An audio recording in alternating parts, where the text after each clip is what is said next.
Hey guys, welcome to another video. So firstly, apologies for not uploading any content over the last couple of weeks. No major reason, just needed a short break really, because at the moment, with the way things are going, I just feel I've got so much to do and not enough time.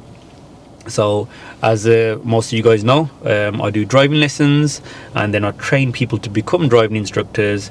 Obviously do these mock tests which I film and then edit, and the editing takes a lot of time.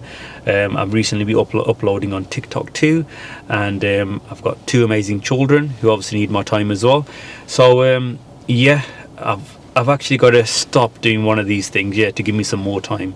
So I've taken the decision really on which thing I need to stop doing. It's been a difficult decision, but I do have to stop doing this now. So I've either got to stop uploading onto YouTube, or stop giving driving lessons, or stop training people to become driving instructors.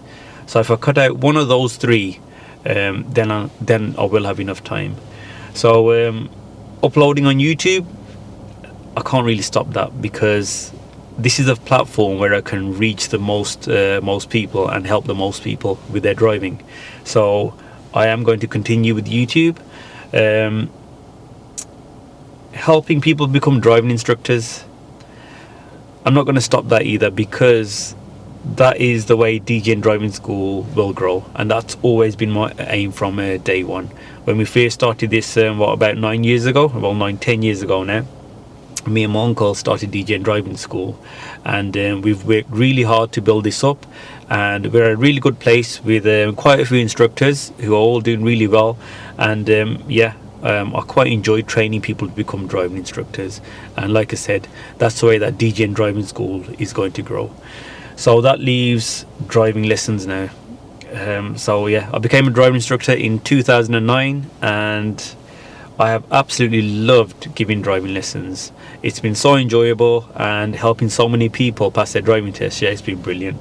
But I will have to stop that now. So I will from now I will be giving no more driving lessons unless it's for YouTube. I will start from next week filming with my nephew Brandon. So we're going to start his driving journey, his driving lessons from scratch, and I will be uploading every single driving lesson. So I won't be giving anybody else driving lessons unless it's actually being filmed for YouTube, so you guys can learn from it. So difficult decision, but like I said, I just haven't got the time to do everything, and I want to spend time with my kids as well. So I will not be giving any more driving lessons. So guys, if you guys could help me by subscribing to the channel, and because really everything I'm going to be doing now is for you guys, so I can upload it onto YouTube and help as many of you as I can. So please subscribe. I'll also be continuing with the mock tests, because I know these mock tests have helped so many of you, and a lot of you enjoy watching them. And the other thing I've done is I've amended the Ultimate Driving course. So there's a separate course for any of you who are learning to drive in an automatic. You have the option of both manual and automatic now in the Ultimate Driving course. This is the kind of stuff I'll be doing more of. And guys, I'm so grateful for the support, and please continue supporting the channel, and I'll see you in the next video.